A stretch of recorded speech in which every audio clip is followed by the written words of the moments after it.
Welcome to Thriving Tribesmen. My name is Kuri, your host, and I'm excited to be making this episode.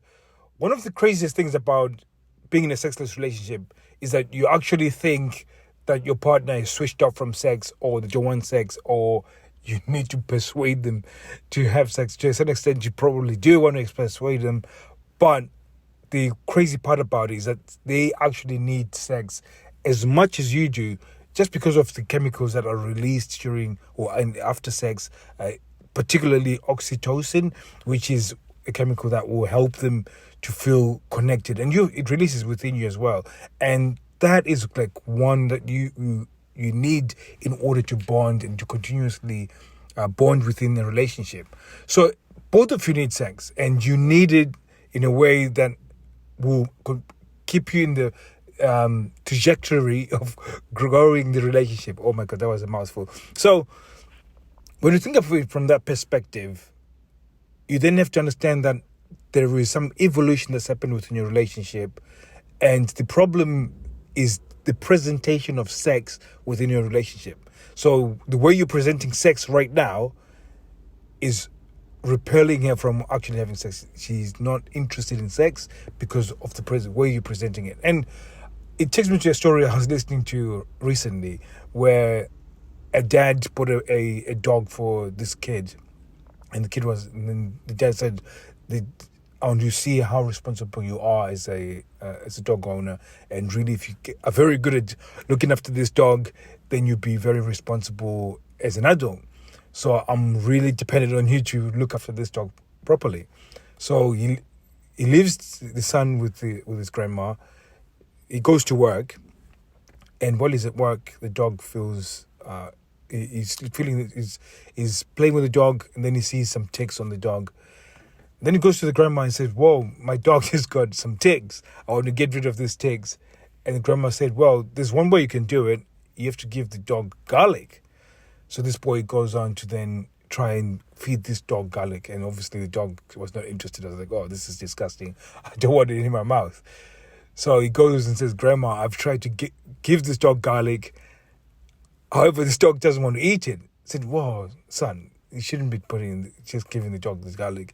You need to give it what it wants to eat. And then while it's eating it, then will eat the garlic." So he then stuffs the garlic inside ham. Then all of a sudden, this dog eats the garlic and the ham, and then all of a sudden, the tick starts falling off. And really, the moral of the story is that when it comes to seduction, we're trying to force and if the garlic is representation of sex within your relationship, that's the garlic, and you're trying to force it onto your wife, you're trying to force it onto your girlfriend, and you're trying to get them to take this thing that they need in order to feel connected, to feel whole. But it's your presentation. When it comes to presentation, I'm talking about the skill of seduction, being able to seduce.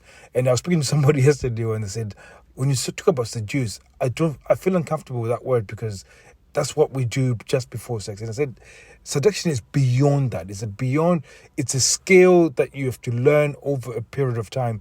And most people don't continuously learn because once they have sex, they assume they've nailed seduction. Whereas it's something that you learn over a period of time. It's like, again, I think I said the other day that I've played soccer or football, and I've played within a team, and I've played and made up the numbers. But if you compare my skill compared to Lionel Messi or Cristiano Ronaldo, the greatest footballers that have ever lived, complete massive skill gap. And that's what I'm talking about, that you can actually develop your skill of seduction to a point where you are having regular sex within your relationship. So it becomes very important. And this is the key factor, and this reason why most people who go to therapists, go to sex therapists, who go to marriage counselors, it never works because they then focus on the sex when really the actual issue is the presentation of sex within the relationship. And when you don't figure this out, definitely you'll stay in a sexless relationship.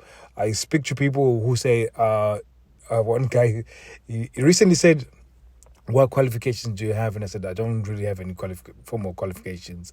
And by the way, if you want to go and find somebody with formal qualifications, there is no formal qualification out there on helping people within a sexless relationship. And plus, if you did find somebody who is qualified as a therapist or so on, they've never been in a place that I've been, which is I've been with multiple partners, have over 3,000 to 4,000 approaches. I don't even know how many, but I've done it for over 7 years. So it was a very long time of approaching and being in interactions with women.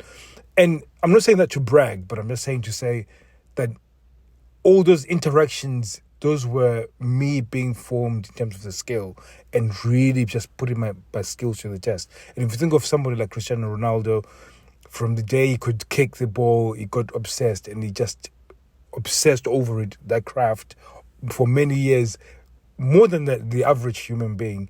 And that's what I did with my skill. And this is the reason why I can now teach this skill to a point where you can come out of a sexless relationship. So it's part of it is just to try and show you that when you can figure out that it's the presentation that is the problem, it changes the way you approach the relationship. Because recently I spoke to somebody and said the first thing that you need to do when you are trying to get back your passion is to be indifferent. And he really fought back on this and said, no, that sounds weird. Why would I be indifferent? And in his mind, because he feels like he knows how to seduce, he feels like he knows he's got the skill, because he's discounted that, because he feels like he's already good, he continues presenting the same thing that she's already rejected. And then again, most guys internalize this and say, oh, maybe it's because of my body. Maybe it's because of I'm not earning enough. And those are the things that become the factors that they're looking at, which is the wrong thing. And really, if you just focus on building the skill of seduction, it then changes everything.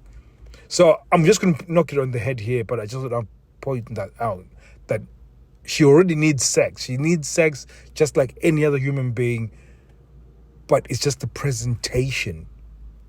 And if you can change the presentation, I can guarantee you can change your relationship.